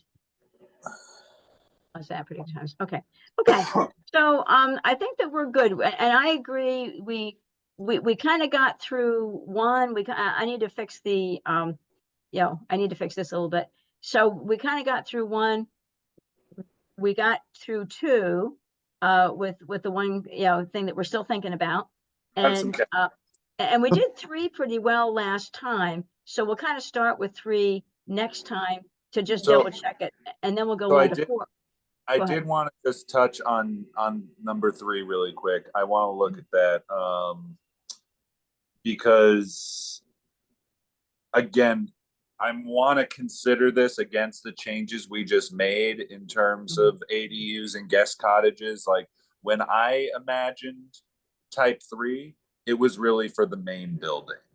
The idea being that, like, this is someone's house, not necessarily someone who has dedicated their time, money, life, funds, etc., to making their home an Airbnb. It's just that I'm not going to be here, and so this permit's for me. I want to. We don't have to do it right now, but I do think we should review Section 3 to sort of target those kinds of people, because what I don't think would be as clinical an approach to that is saying that, like, someone with multiple outbuildings could continue to rent them. Right. Okay. Well, I'm okay taking out the or ADU. Judy, are you okay with that? So I'm okay, because like you're saying, this isn't going to be, I've only got one house, I'm going away, I'm renting out the house that is my so let me just when is one unit you sort of rent? That is your one and only STR. Is your one and only house. This is it. You're not have one of these and one of those. Yeah, exactly. This is no mix and match.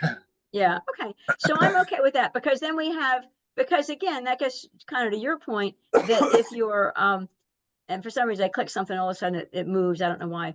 But anyway, that gets to your point that says anytime you do have an ADU, the hope would be it would be a long-term rental, and that's all type 4. And I mean, well, we had the ADUs in type 2 if the owner is occupying, but we also have the type 4. Then that's the kind of the catch-all that you know, if it's an ADU, it's an opportunity for a long-term rental, and we want to cap those more strictly because that's an encouraging to have more LTRs. So I think that we'll kind of take it from the top next time. I think we'll reread type 1, reread type 2, reread type 3, and then go on and do type 4, which is going to have the the biggest cap. But now we've also said we're going to cap type 3, and we've also said can be renewed STR type. So we do say we're going to cap. What we didn't actually say for type 3 is we didn't actually say, oh, we do say total, no, you know, we have a caps, no 30 days, no more than 10 weekends or parts of weekends. So we've also capped to say how long they can be renting.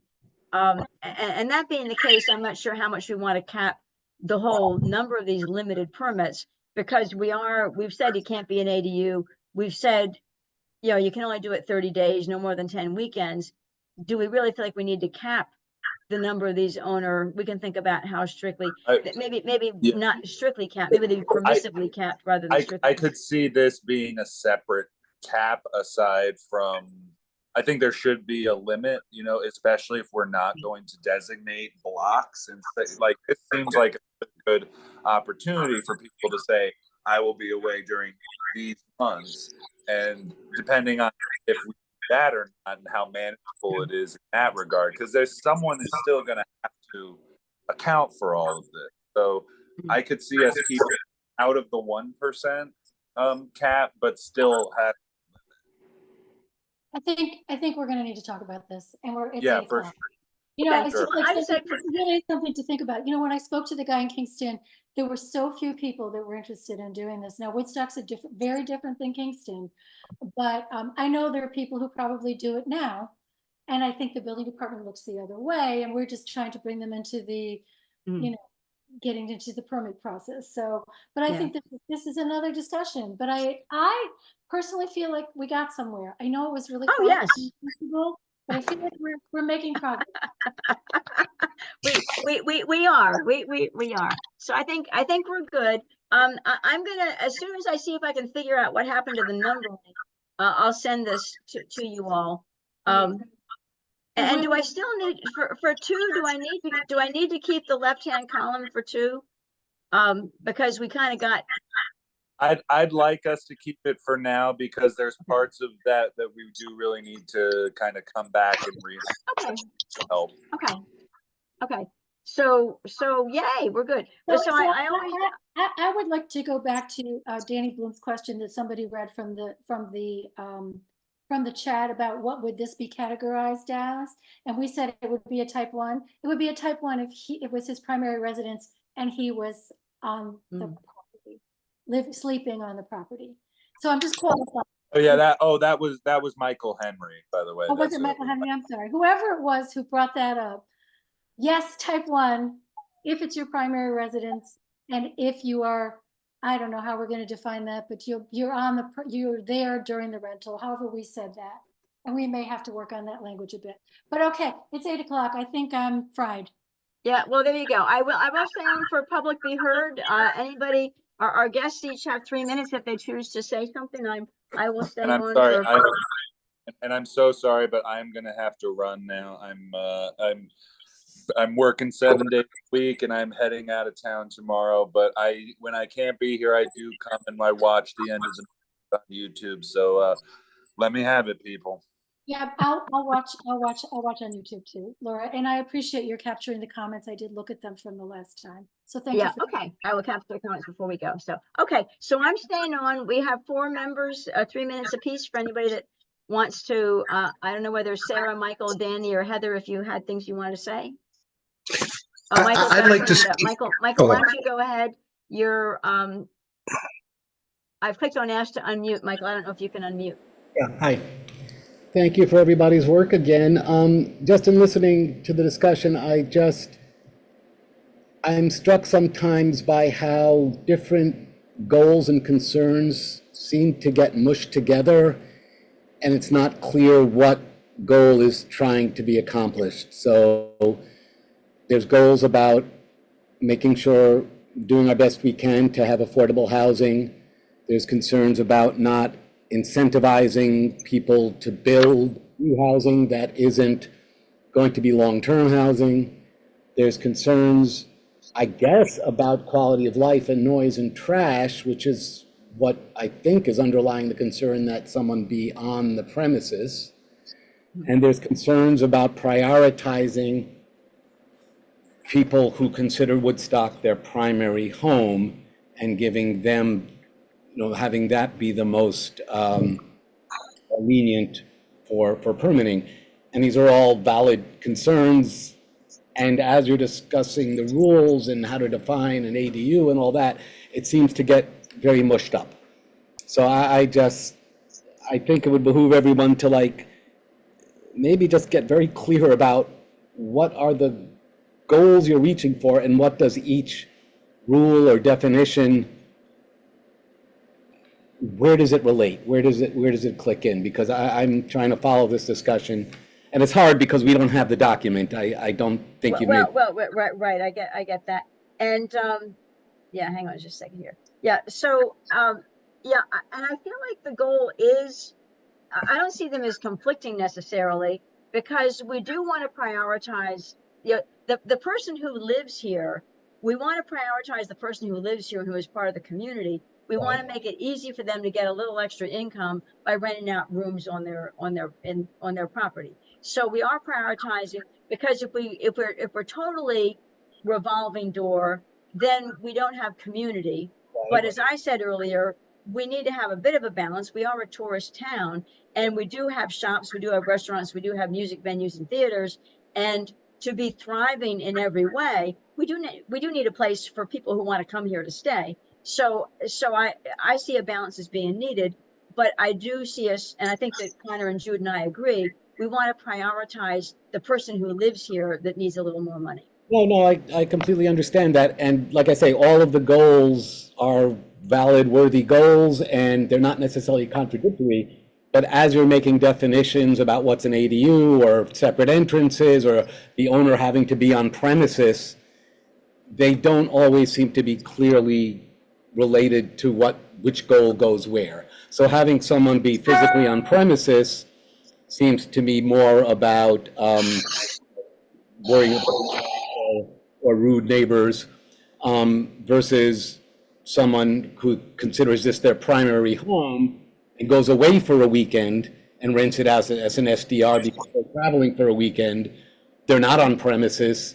They're still Woodstock, residents most of the time. But there's still a type 3. I mean, that's still a type 3. So we're saying that would have a permissive cap. It would have a cap, but it would be a permissive cap.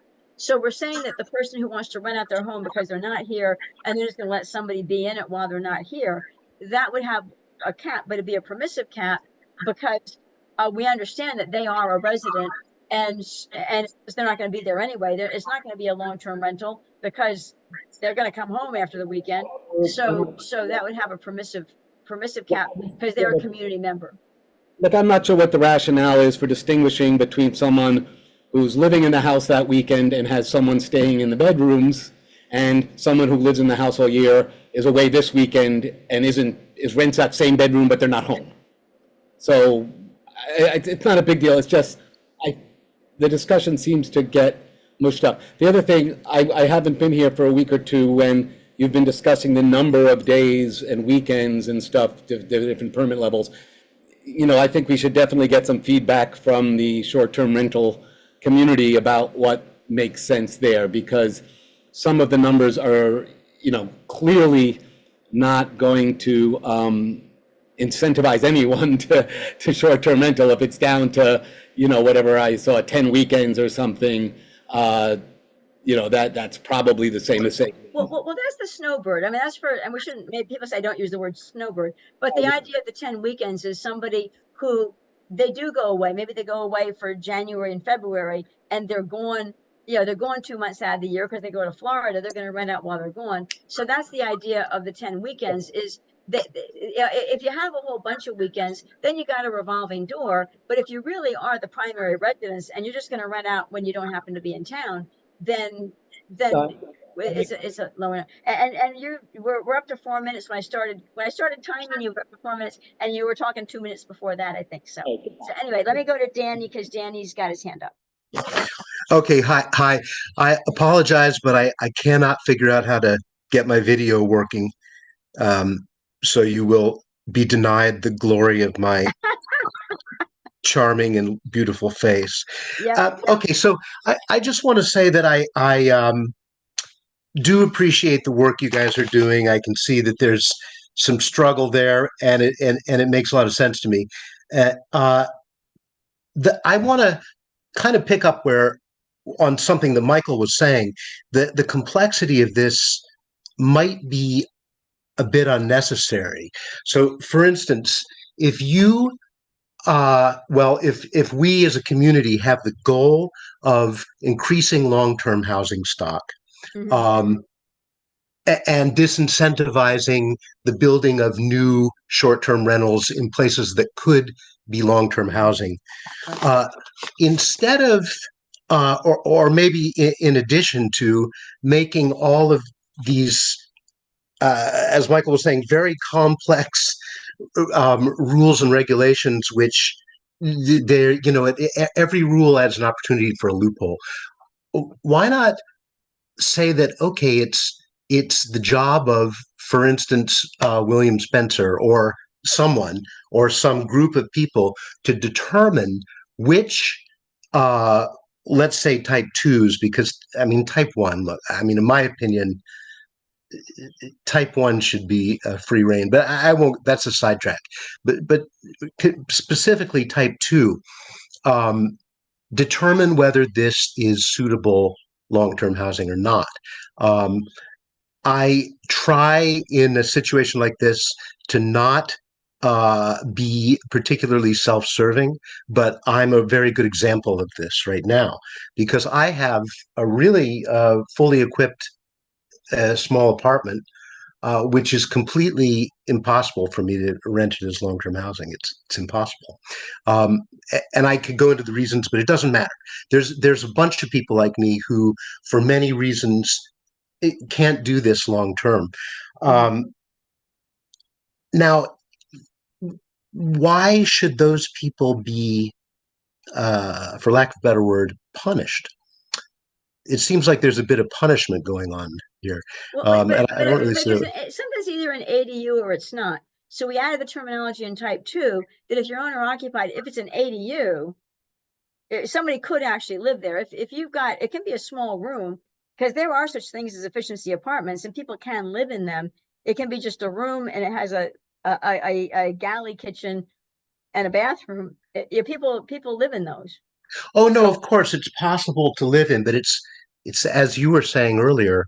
Um, it, well, mine would be, it would be substandard living, but for other people, the reasons that they can't rent it long term is because, for instance, maybe they have uh, children or other family members that need to live there, or they need to use it for work, mhm. or otherwise their entire life, the way they've set up their lives and bought and built their property, makes it it would just be ruinous to do that. Well, Um, I'm not sure what you're, and you're at 3.5 minutes already. So I'm not quite sure what your point is. What's ruinous if they have something, and it has kitchen facilities, but it would be ruinous for them to do long-term rental. Well, if they fit within the cap, then they'll be able to do it. Or if it exists today, because what we said for type 2 is if it exists today, then they can do it, but there's still going to be a cap. But if but we're not letting people build ADUs. Yeah, that's what we're saying. We're not letting people build ADUs and then have it be a short-term rental. But if you have an ADU today, you could short-term rent it. So okay, so you're at well, 4 minutes. At 5 minutes, I got to go to somebody else. So you got like 3. okay, because I kind of got sidetracked in there. Because what I was really getting at is, why not have it determined by the town whether this is suitable or not? If it is, then let people do what they need to do. If it's not, then cap it. Well, And then you skip all of these complicated things that allow you but we have to loopholes. do things by definition. We have to, in my opinion, instead of leaving it to somebody to, oh, you figure it out, the definition ought to be clear. And in my opinion, if you've got a living space, if you've got a space to sleep, you got kitchen facilities and you got a bathroom, you could actually live there for a long time. I might consider it substandard. You might consider it substandard, but it has all the facilities. So in my opinion, we need to stick with the definitions because we can't just leave it to somebody. Oh, you look at it and use your opinion because that's a hard leg to stand on it. you need to be on firmer ground. I'm gonna go to Heather, though. Okay, Heather's I about to- understand. So Heather, we'll move on to you. Hi there. So I want to say thank you, first of all, that I like that you guys have sort of started talking about the affordable housing and the ADUs and the short-term rentals and how that's impacting. I'm glad to see that that's sort of started coming into focus. Mhm. I think one thing, and Jude was talking about this a little bit, and I think it's true, and we've been talking about this for a long time, we really need more accurate data about what housing stock is currently being used as STRs. One thing to consider would be, you know, a much more detailed renewal application, so that we can understand what a housing unit is, so that we understand, you know, if we're going to sort of roll out a very different set of categories and rules, you know, and obviously this is going to take time. It's not going to happen overnight. But to understand what units are really out there, and the current application just doesn't define them very clearly. And so Right. that might be something that really would be worth thinking about, you know, and I think sort of setting those things up would be good. And it seems like it makes sense that that's something that should happen in the fall. Like that renewal application should really be going out in October for everybody, not coming to people in January. Oh, okay, yeah. You know, because this year in January, I know there was a lot of factors that went into that, but that might be something that's worth drawing up, is like a good renewal application, so that we can, you know, get data. And I know that Laura, and, you know, I agree with this, that, you know, we're talking about trying to preserve what people have right now. And maybe, you know, some loss over attrition and things like that. There's going to be a lot of people that are probably going to switch from owner occupied currently to non-owner occupied if the definition changes. And I think we want to make sure that we're capturing who those people are and what categories they fall into, you know, and which things are ADUs, because there's definitely a lot of I'm curious about, and I know that Jude's gotten a lot of data about things. I am curious if we're able to get the historic vacancy data for Woodstock, because I know we're talking a lot about making changes with certain goals in mind, and I think it's important that we figure out how to measure whether the changes that are being made are actually accomplishing the goals, or if they're just being punitive to be punitive. You know, and I think that should be, you know, if you're going to make some radical changes to the rules, I think it's important that we have a set of sort of metrics that we're going to track. And, you know, if one of the goals is to increase long-term rentals, like how are we going to measure the addition of new or, you know, recaptured long-term rentals? I do think, and I think you agree with me on this, Laura, that restricting the window for those rentals where they're only allowed to rent for 30 days is going to be so tricky to enforce and administer. You know, it's tricky enough to administer the current program as it is. And one other, and you know, I do think with that category too, limiting the number of nights and weekends might incentivize people to convert those STRs into long-term rentals. And I think it would be good to see that added. So great work. I feel like things are moving slowly, very slowly, but hopefully in the right direction. And I look forward to the continued working. Yeah, so thanks. And I kind of was making good notes on what you said, and then I didn't quite get notes on the last thing you said about the on the one hand, I think you were saying that it was kind of, but by having the limits to how much you can do stuff, it might incentivize the long-term rental. I think that's what I heard you say. I was saying for category 2, like, you know, we talked last week and I was like, if you're not going to limit categories 1 and 2, then just make them one category. But I think the work that happened today makes a lot of sense, because I think those category 2s, a lot of them could be long-term rentals. And so I think probably capping the number of nights and weekends, similar to what the cap that, you know, I think it was 26 weekends and 180 days that, you know, is for the units for part-time residents. You know, that could be the incentive someone needs to convert it to a long-term rental, and that could be helpful. So anyway, thank you for your hard work. And thank you very much. Thank you for speaking up. So Sarah, did you have anything you want to say? I just thought it was a really productive meeting. That was awesome.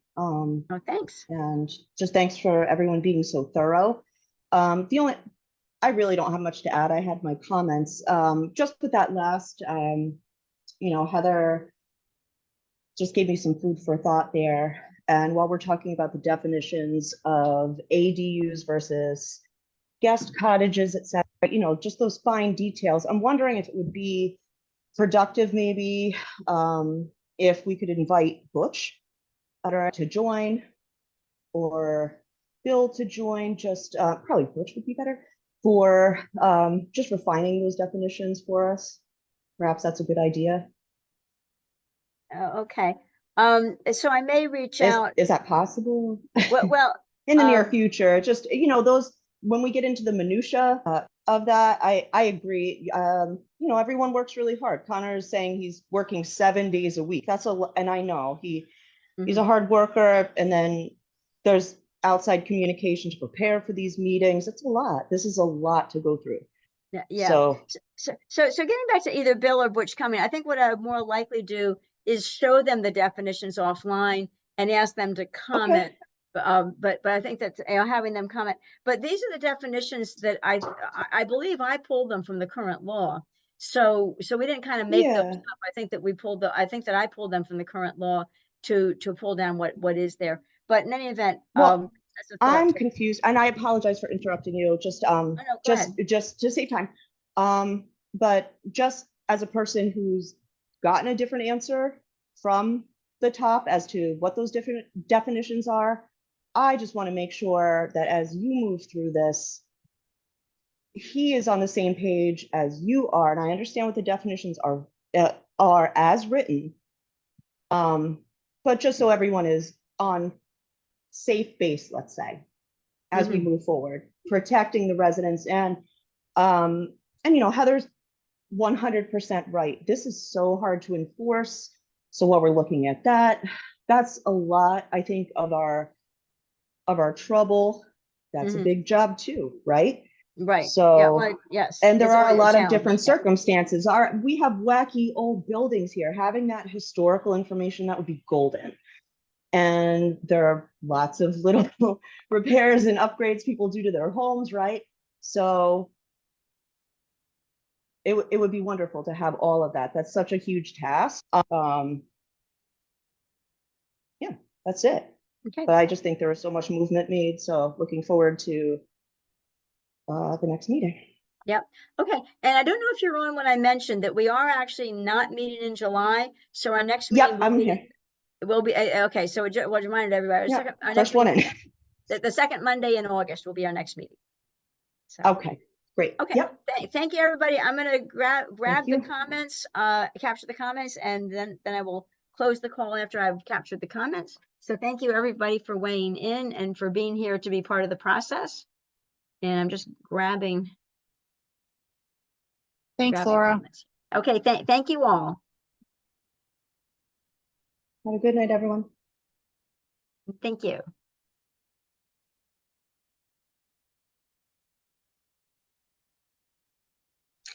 And thank you.